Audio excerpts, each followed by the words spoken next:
क्षमा breaking Jain news.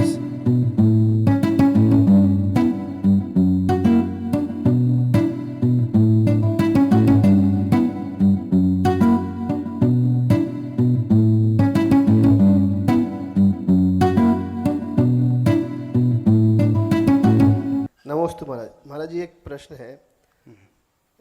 अभी हरदा में एक दुखद घटना हुई थी। एक 5 साल की बच्ची के साथ दुष्कर्म एक लड़के ने किया था। और मध्य प्रदेश में विगत 8-10 दिनों में ऐसी 5-7 घटनाएं हुई हैं। तो इसमें उन बच्चियों का क्या दोष रहता है, क्योंकि वो तो बहुत छोटी हैं। उनने कोई पाप कर्म पिछले भव में किए होंगे, लेकिन इस भव में उनने क्या पाप किए हैं जिस कारण उनके साथ ऐसा हुआ। दूसरा महाराज जी, जो अशुद्धियों के दिनों में जो पाप होते हैं उनसे बचने के लिए महिलाएं चंदन षष्ठी का व्रत रखती हैं। वैसे क्या क्या उपासना, क्या व्रत और क्या वो पूजा पाठ कर सकती हैं जिससे उस तरह के पाप कर्म से वो बच सके महाराज। पहली बात तो छोटी बच्ची के साथ इस प्रकार की कोई गलत एक्टिविटी करता है तो बच्ची का कोई दोष नहीं, ये तो उस व्यक्ति की हैवानियत है, वासना की तीव्रता है। इस प्रकार से वो गलत कदम उठा लेता है। होना तो ये चाहिए, जो कि बच्ची नाली मालिक होते हैं उन्हें समझ नहीं होता है। तो आजकल के पेरेंट्स को अपने बच्चों को थोड़ी सी ट्रेनिंग देना चाहिए चाइल्ड अब्यूजिंग की, कि बहुत सारे लोग इस प्रकार से, इवन उनके रिलेटिव भी, उन्हीं सोसाइटी में रहने वाले भी, उनके परिचित आदि भी, ऐसी बहुत सारे घटनाक्रम हमने सुने हैं। लोग आकर के उसका कन्फेस करते, प्रायश्चित लेते हैं। तो अपने बच्चों को ट्रेनिंग दे। कोई इस तरीके से आपको बहलाने लगे, फुसलाने लगे, बैड टच आदि करने लगे तो अपनी प्रोटेक्शन कैसे रखना, ये ट्रेनिंग पेरेंट्स को अवश्य अपने बच्चे को देना चाहिए। किसी भी झांसे में ना आए, अपनी प्रोटेक्शन रखने के लिए तुरंत चिल्ला दे, नो कह दे, उस स्थान को छोड़ करके भाग जाए। लेकिन बच्चे होते हैं, इतना ज्ञान उन्हें होता महाराज जी, नहीं, उस समय संभाल मतलब नहीं पाते हैं। 28 महीने, 3 साल, 5 साल की बच्ची में बहुत ज़्यादा समझ भी नहीं होती और बहुत शारीरिक रूप से इतनी सक्षम नहीं होती कि सामने वाले का विरोध भी कर पाए। तो वो ये ट्रेनिंग मतलब उन लोगों के काम भी नहीं आ सकती महाराज जी।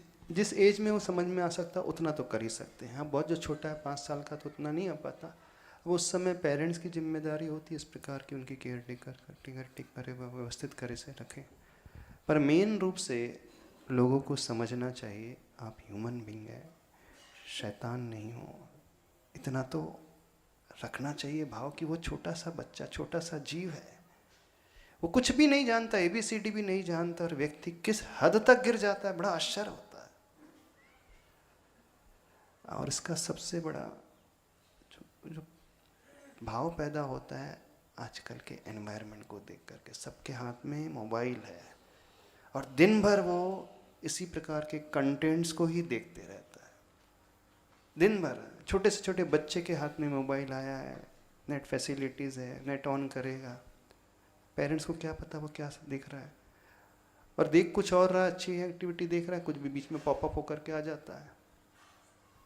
कोई भी एक आर्टिकल आ जाएगा, कोई भी ऐसा ऐड आ जाएगा, कोई ऐसा पिक्चर आ जाएगा, कुछ भी होता है तो स्वाभाविक है वो अट्रैक्ट कर लेगा, वह व्यक्ति क्लिक कर लेता है। जैसे क्लिक करता है तुरंत वहाँ पहुँच जाता है। और एक बार गया तो AI के थ्रू बस वही वीडियो उसके आने लगते हैं। तो सबसे बड़ी समस्या की जड़ जो है आज जो समझ में आती है, मोबाइल, उस पर कंट्रोल किसी का नहीं।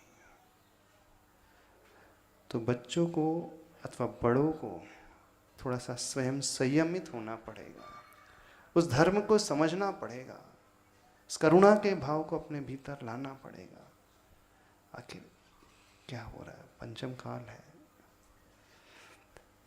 रही बात पूर्व कर्म की, कुछ कर्म तो होता है लेकिन वर्तमान में इस प्रकार की स्थिति बन जाती है। अब आपने दूसरा प्रश्न किया, अशुद्धि के दिनों में हो जाता है, तो जैन शास्त्रों में उसका प्रायश्चित बताया है। चंदन षष्ठी व्रत होता है, उस व्रत को करें व्यक्ति श्रद्धा भाव से भर कर के, परिणामों को रखते हुए, तो उसका पश्चाताप वो पूरा कर सकता है। हमने उसकी स्टोरी बताई भी थी, सुनना बहुत अच्छे से, साइकोलॉजिकल वे से और साइंटिफिक वे से उसका प्रभाव पड़ता है। तो वो वर्णन आता है, क्योंकि वो जान करके नहीं करते, अनायास हो जाता है इस प्रकार का घटनाक्रम। नमोस्तु महाराज, नमोस्तु।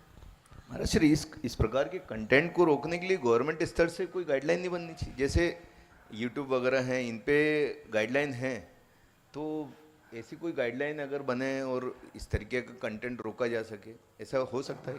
होना तो चाहिए। बड़ी बड़ी कंट्रीज़ में ऐसे कुछ गाइडलाइंस बनी हैं, चाइल्ड लॉक पॉलिसीज़ होती हैं।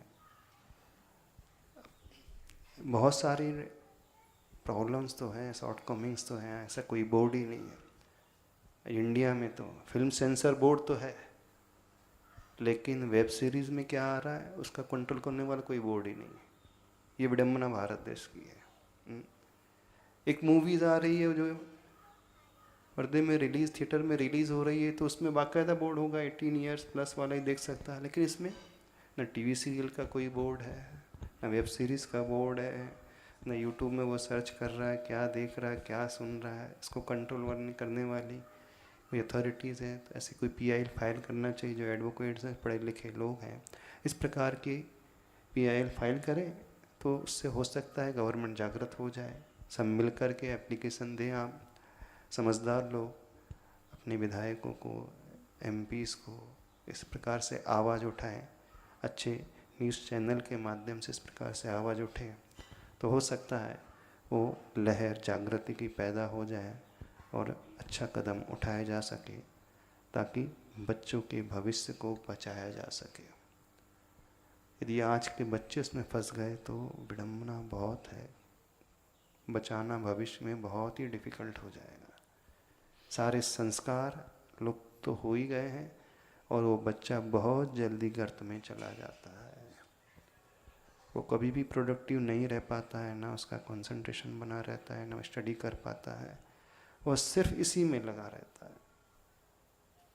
एक वो कंटेंट देख रहा है और एक वीडियो गेम्स खेलता है, PUBG आदि वीडियोस गेम में लगा हुआ है, फ्री फायर, PUBG और कौन कौन से होते हैं, बहुत सारे ब्लू व्हेल होते हैं। वो ब्रेन ही वॉश कर देते हैं, पता नहीं, कंट्रोल ही नहीं रहता है। और ऐसी डिजीज़ होने लगी छोटे छोटे बच्चों को, सोते हैं तो सोते सोते वो ऐसा ऐसा करते रहते हैं, बहुत सारे बच्चों को। यानी कि दिन भर वीडियो गेम खेल खेल करके उनका सबकॉन्शियस माइंड ऐसा ट्रेंड हो गया है कि सपने में भी वो ऐसे ऐसे कर रहे हैं, नहीं सपने में भी वही वीडियो। तो वो बच्चे को आप उनके पेरेंट्स समझा ही नहीं पा रहे हैं, मेंटली डिस्टर्ब हो गए महाराज जी बहुत से। पूरा ऐसा हो गया है। बड़ी विचित्रता है, इसमें विचार होना चाहिए बस।